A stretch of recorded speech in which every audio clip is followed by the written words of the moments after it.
Bueno, y de regreso acá en esta segunda etapa del programa de hoy, señores, echar una mirada a lo que significa el transporte en el país, en la República Dominicana, es casi usted entrar en el tuétano. Es algo folclórico, es folclórico. Acuérdate la canción del Jevito. ¿Cuál es la canción del Jevito? La canción de Toque Profundo del Jevito. La del Jevito. La canción del Jevito. Que claro, se sienta y claro, el carro público. En la Duarte con París. Señora, así mismo es. Realmente tomar un carro público en el país es usted hacer un trayecto por la idiosincrasia, lo más autóctono de la nación dominicana. Y cuando usted mira hacia atrás, desde que empezaron, digamos, que los grandes proyectos para cambiar los destinos del transporte en el país, usted dice, caramba, pero qué difícil ha sido y qué flaco servicio le han hecho a la nación los que han estado a cargo de estos planes. Remontándonos a la década del 70, finales de la década del 70, hay que recordar el primer esfuerzo que se hizo por organizar el transporte y como que cada etapa también ha traído vías de cómo moverse, autobuses y demás, que responden mucho a lo que se diseñó en ese momento. En aquel momento, en el 70, hablábamos de la ONATRAT, de la famosa Oficina Nacional de Transporte Terrestre, que para ese momento hubo denuncias importantes cuando se hablaba de que todo el que de alguna manera pasaba por ahí era simplemente para hacerse rico con el dinero que se movía a través de este programa, pero luego también veíamos ya para la década del 80 cómo se crea la Oficina Técnica de Transporte Terrestre y ahí, bueno, pues también otro tema cuando hablábamos de las banderitas, de las famosas, los famosos autobuses. Primero fue Onatrate, luego las banderitas, que para ese momento se hablaba de una inversión de $8 millones para la adquisición de esos vehículos, pero en el 97 hablábamos entonces de la ONSA que vino entonces a sustituir la famosa banderita y lo de la Onatrate y obviamente tenían un carril exclusivo exacto, en las principales vías del país, de la ciudad más bien, creo que en Santiago también llegamos a tener las ONSA y obviamente todo lo que se manejó por allí dando al traste incluso en Santiago es en kilo, no es en libra que mide. En las pasadas administraciones que vimos cómo el escándalo estuvo a la orden del día en la Oficina Metropolitana de Servicios de Autobuses, al punto de que hubo un fallecido, ¿no? Por las denuncias que se denunciaron allí, se evidenciaron allí, el caso del señor Junior, y que todavía eso sigue en los tribunales. Pero también hay que recordar los famosos pollitos de Leonel Fernández, que también en algún momento pues ¡ay, los pollitos! ¡Sí me había olvidado! Se sumó a esa iniciativa. Los taxis amarillos. Lo vemos en las calles. En ese momento se hablaba de que fueron cerca de 1,000 unidades. Pollitos, sí. De 1,000 unidades y que, bueno, esos pollitos salieron un poco. Eso fue para promover la industria avícola. Eso le iba a decir, esos pollitos salieron más caros que los picapollos de los movimientos. Picapollo chino. De los más caros que los $60 millones en aquel momento para ¿y quién era el jefe de los pollitos? No me acuerdo quién era el jefe de esa iniciativa, ¿no? Y bueno, y lo mismo pasó, el mismo esfuerzo pasó entonces en el gobierno de Hipólito Mejía. Papá quiso también allí reorganizar y hay otros que desde esa época, yo no sé cómo lo logran, pero al sol de hoy son los que están también empujando parte de las principales iniciativas para transformar ya no el transporte público, sino también como una alianza público-privada, ¿no? Y eso, bueno, pues ha dado al traste con que incluso el día de ayer pues tengamos enfrentamientos importantes entre sindicalistas.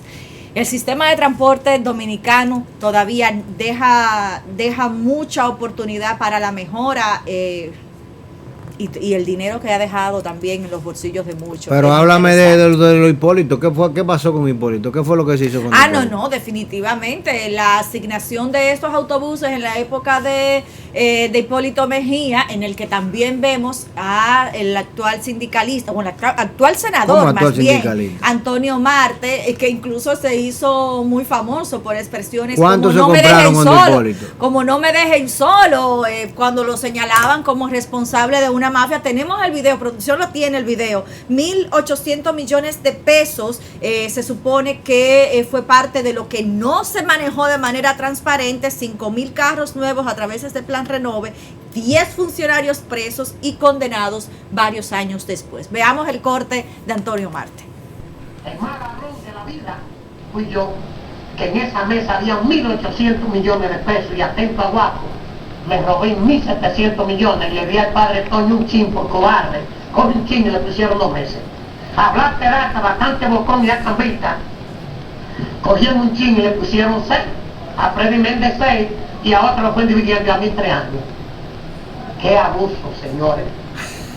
Entonces, nosotros volvemos a la carga. De la película fue la primera fase. Bueno, ahí vemos, ¿verdad? A prueba, bueno, como de confesión de parte, relevo de pruebas. O sea, la queja de él no es que él se robó, sino que le pusieron más meses que a los otros. Señores. Eso fue lo que yo entendí del video. Eso fue lo que yo entendí del video. O sea, que a Blas Peralta, señores, Blas Peralta, que luego terminó, ¿verdad?, preso ya por homicidio. Aquí era por robo, por delito de ese tipo. Nada más le pusieron 6 meses y a él le pusieron 3 años. ¡Qué abuso! ¡Qué abuso! Yo recuerdo otro senador que decía así, que voceaba duro. ¡Qué abuso! ¿Tú recuerdas? Hubo un senador que decía eso en el gobierno pasado. ¿Tú no lo recuerdas? ¿Cuál era ese? No, pero tú sí estás corta de memoria. Es que usted me juega la memoria de una manera corta importante. De memoria. Búscame el video de Qué abuso, por favor, para que le refresquen a Ana la memoria, porque ella está languideciendo en este sentido. Bueno, entonces, en definitiva, todos los gobiernos han intentado resolver el problema del transporte. Ahora tenemos que la línea 2 del metro le van a agregar 3 parqueos, 3 estacionamientos, eso está muy bien. Obviamente el metro es una solución infinitamente más manejable, correcta, expedita, moderna, eficiente, todo lo que tú quieras. Y cuando los países tienen la posibilidad de invertir en ese sistema de rieles, primero elevan el nivel de calidad de vida de todo el mundo, y en segundo lugar las garantías, la seguridad, todo lo demás.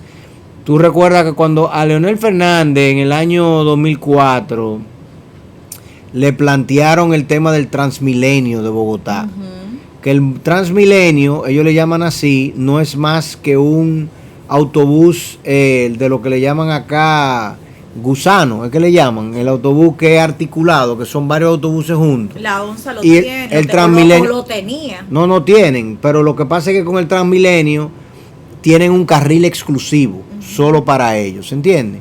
Entonces, en Bogotá se manejan con eso, son estaciones que están en el mismo medio de las calles, de las avenidas, tú llegas a ella por elevados o tienes ruta, tienes forma de llegar a ella. Y ahí entonces tú te montas en ese autobús articulado, un autobús más largo que solamente recorre por esos carriles exclusivos, en lo que ellos llaman, ahí están las imágenes del Transmilenio. Fíjate cómo tú por esa rampa tú llegas a él, y que a pesar de estar en el mismo centro del carril, de lo que ellos le llaman las carreras, que son las calles allá en Bogotá, pues tú puedes llegar a ellos. Cuando a Leonel Fernández le presentaron esa opción, él dijo, yo estoy en rieles, yo no estoy en goma. Yo estoy montado sobre rieles, no sobre goma. O sea que no aceptó esa solución. A mí me parece que ese sistema, como una solución híbrida, es necesaria y es viable. Y además hay que entender que con el tema del metro, los alimentadores del metro, los famosos autobuses que iban a alimentar al metro, nunca se han puesto en ejecución, por un tema de que los sindicalistas son los padres de familia, dueños del país, dueños de las rutas. Si tú te fijas, la misma Máximo Gómez, que es la ruta de la línea 1 del metro, los carros públicos siguen funcionando en esa calle y en esa avenida, qué sé yo, y nunca fueron eliminados.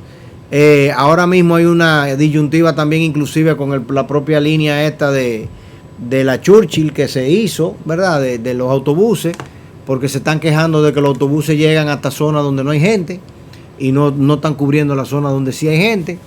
En definitiva, el sistema de transporte en República Dominicana es un desafío que implica inversión importante, que República Dominicana no ha podido articular eso, y cuando se generan intenciones, como que las intenciones, el ayuntamiento va por un lado, Obra Pública va por otro, se crea una oficina descentralizada que va por otro lado, se hace la estación de autobús y termina siendo un centro para arte. ¿Cómo es? ¿Qué es lo que quieren hacer allá adentro? Un centro cultural. Un centro cultural. Así mismo es. Mira, y con eso de los autobuses, sigue estando complicado por la falta de articulación y por los intereses particulares también, porque en el caso de esa línea de autobuses que fue inaugurada el día de ayer en la Charles de Gaulle también, pues se crea tremendo conflicto. Ahí hubo un tema. Tremendo conflicto. El presidente Luis Abinader decía que pese a las críticas eso era una realidad y lo iban a inaugurar. Lo inauguraron en efecto el día de ayer. Sin embargo, la inversión pública desde el mismo día de ayer ya está afectada luego de que 3 de esos autobuses fueran impactados con piedras y de hecho ahí vemos en pantalla uno de esos autobuses que les rompieron el cristal delantero en su primera vuelta. Entonces ya ahí vemos las denuncias de parte de los sindicalistas, la corriente de Juan Uvieres, por ejemplo, Mochotrán, que es el que opera al corredor, el de Cambita, Cambita es el sindicalista que lidera Mochotrán y es a quienes se le ha adjudicado esta línea de corredores. Entonces la corriente de Juan Uvieres es la que está denunciando que fueron excluidos. Lo mismo pasó en el corredor de la Churchill, cuando Juan Uvieres decía que también que sus choferes no habían sido tomados en cuenta. Lo mismo en la Núñez de Cáceres. O sea que la pugna de los sindicalistas, y obviamente ahí entra la inquietud de qué está pasando. En efecto, si la designación de estos sistemas de autobuses a los choferes que responden a líneas más parecidas al sistema de gobierno o a los funcionarios y senadores de este gobierno, pues entonces también queda la inquietud. Porque al final de cuentas, si es un sistema para todo el sector de transporte, también porque justamente la misma persona se queja de tres vías continuas que solo se le asignan a los transportistas de una sola corriente política. Bueno, qué abuso, ¿verdad? Inaugurando una línea de autobuses y entonces Mochotrán es que está Mochotrán es quien la tiene asignada y la corriente. Y Juan Uvieres es la que está guapito. Pero eso hay que darle seguimiento y ver. Ya se supone que ellos iban a la fiscalía el día de hoy porque durante el fin de semana incluso hubo intercambio de disparos entre autobuses. O sea que puede esto terminar en un hecho fatal si al final de cuentas no se le toma en serio esta situación. Los operadores del corredor lo que piden es que se les deje trabajar, ofrecer el servicio, y hay que recordar que estos son corredores privados que el gobierno pues ha empujado de alguna manera que se desarrabalice, ¿no?, el sistema público de transporte en estas zonas. Y de hecho, el otro día me monté en un Uber y me decía, íbamos súper acelerados por la Churchill, a muy buen ritmo más bien, y él decía, oye, que esto ha sido un palo. Después de que sacaron los carritos públicos y pusieron los autobuses, es mucho más fácil transitar por esta vía. Yo tenía varias semanas que no subía por allí y él me decía, mire, que no es lo mismo. Recorrer la Churchill ahora es mucho más fácil, mucho más viable, porque en efecto se hace mucho menos congestión con los autobuses que con los carros es que evidente, un autobús mide 30 pies, ¿verdad? Ocupa un carril, si es uno solo, si es articulado, imagínate todavía, y en esos 30 pies tú tienes el equivalente a 12, 15 vehículos. en el mejor de los casos, cuando los vehículos van con 4 o 5 personas, que cuando van con una sola, imagínate tú. Y ni hablar de los benditos motores que tú potencialmente eliminas de la calle, que es otro de los graves problemas que tenemos en República Dominicana, señores, porque todo el mundo anda en un bendito motorcito.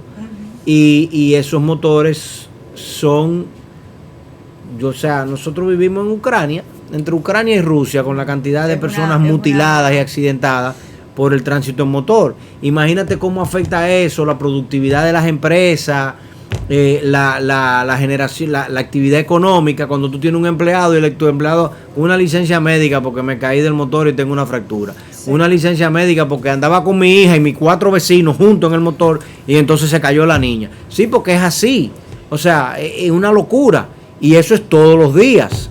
Ojalá y en algún momento aquí logremos legislar el tema de las motocicletas en las carreteras y tramos carreteros, que es una situación inviable, porque lamentablemente no hay un diseño de carretera. En China, póngame unas imágenes ahí de China, cómo se maneja el tema de las motocicletas en China. En China tienen un carril exclusivo para la motocicleta, con una baranda en aluminio, que yo te digo, te juro que yo duré un mes buscando una bendita baranda de aluminio rota.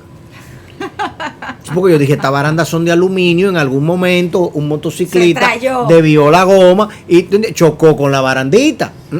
No hay una sola rota. Yo no sé a qué se debe ese tema, pero en definitiva hay un carril exclusivo. Entonces ahí ya no hay peligro, no hay mutilaciones, no hay accidentes, porque en ese carril van y vienen las motocicletas. Para colmo son motocicletas eléctricas que van a 40 kilómetros por hora. No hay ningún Superman acostado en una motocicleta echando carrera, como te cruzan a ti todos los días. Cada vez que yo tomo el tramo carretero a Atomayor, San Pedro de Macorís, tengo que lidiar con Superman y Batman que vienen bajando a toda velocidad en una motocicleta. Es una locura. Y el hombre araña detrás. Y para paliar un poco esa congestión, señor Garrido, y esas situaciones, desde que inició incluso la presente gestión de la alcaldía de Santo Domingo, se había estado hablando, o desde que estaba en campaña, se había estado hablando de la construcción de parqueos en espacios específicos para descongestionar la ciudad. Sin embargo, todavía de eso no se ha concretizado nada. Sí, Obras Públicas ha iniciado un proyecto en Santo Domingo Este, justamente en varias de las estaciones del metro de Santo Domingo, con la intención de que en esa línea 2 del metro los usuarios pues puedan dejar parqueados sus vehículos y cruzar al centro de la ciudad utilizando este medio de transporte, el metro, como una vía de descongestionar la entrada al Gran Santo Domingo, ¿no? Y ahí vemos cómo a través de este fideicomiso Parquéate RD que responde a Obras Públicas, pues se pretende construir estos parqueos de entrada de un solo piso, que si se aumenta la demanda, pues que se estarían considerando elevarlo, pero con las estructuras metálicas que se elevan, no construcciones como tal. Es lo que se pretende con estos parqueos, y que estarían siendo empezados en el corto tiempo en las estaciones de Eduardo Brito, ¿no? Cerca del Club de los Billeteros. ¿Es el Teatro Nacional, no, está en la zona oriental, en la cabeza del puente de la 17, y en la avenida Padre Castellanos, que es donde está la Eduardo Brito. O sea que ahí estamos empezando, por lo menos de aquel lado, si se logra que al menos un porcentaje de los vehículos que cruzan por las vías de conexión a la gran ciudad, pues sin duda puede descongestionarse bastante. Todas las ciudades del mundo tienen sistemas de rieles, sistemas de monorriel, tren subterráneo, etcétera. Tratan de alimentar de las afueras de la ciudad hacia el centro urbano y colocan estacionamientos fuera de la ciudad. E inclusive dentro de la ciudad. Por ejemplo, tú vas a Washington D.C., la estación del Pentágono tiene un parqueo, tiene un estacionamiento muy grande. Entonces, es un contrasentido que en esas estaciones no tengan un estacionamiento, pero debe ser un estacionamiento que desde ya se sepa que tú lo construyas y lo diseñes asumiendo 20 años de crecimiento, y que tú vas a tener ahí un estacionamiento de varios niveles, elevado, para tú poder hacerle frente a una población creciente. No no me diga que tú le vas a crear y que plataformita de metal, o sea, de esos elevados, no, porque así no funciona. Para que mañana te haya que hacer un fideicomiso para manejar esa pieza. Ya debajo la estructura del fideicomiso, que está la figura del fideicomiso. No, pero le hacen otro arriba para manejar la maquinita que eleva los carros, ¿tú entiendes? Bueno, claro. Por lo pronto, la información que ha dado... Y en la ciudad colonial, la zona colonial, no van a hacer nunca un parqueo y un sistema de tren que llegue allí. Inauguraron uno de los parqueos hace poco. No, anularon uno. Anularon. El de la José Reyes que lo anularon. Está Pero cerrado. no lo estaban remodelando. Ajá, ese está cerrado porque está cayendo. Está cerca del Banco de Reservas, en la Católica.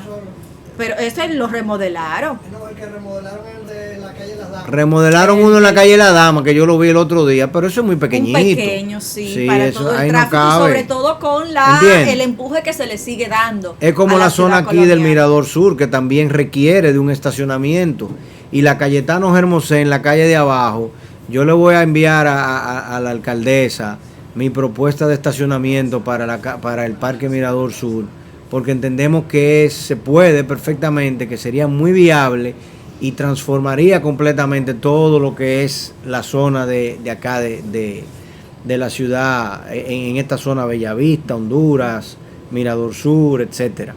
Sí, definitivamente. Que es visitado por tantas personas, ¿no? El Parque Mirador es el único pulmón.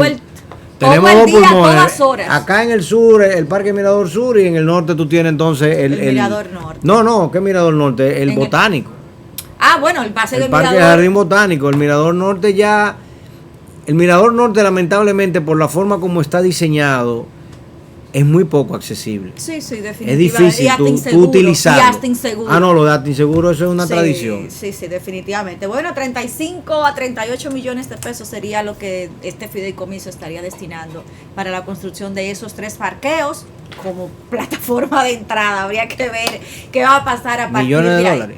No, millones de pesos. 35 a 38 millones de pesos, que es lo que han promediado. Pero es un parqueíto. Porque es una sola es un solo piso. La inversión Fue al comprar final de el solar. cuentas no puede ser tan O el solar era grande. No sé si pertenece a las mismas al mismo terreno, ¿no? Del metro de Santo De la Domingo, estación. pero bueno,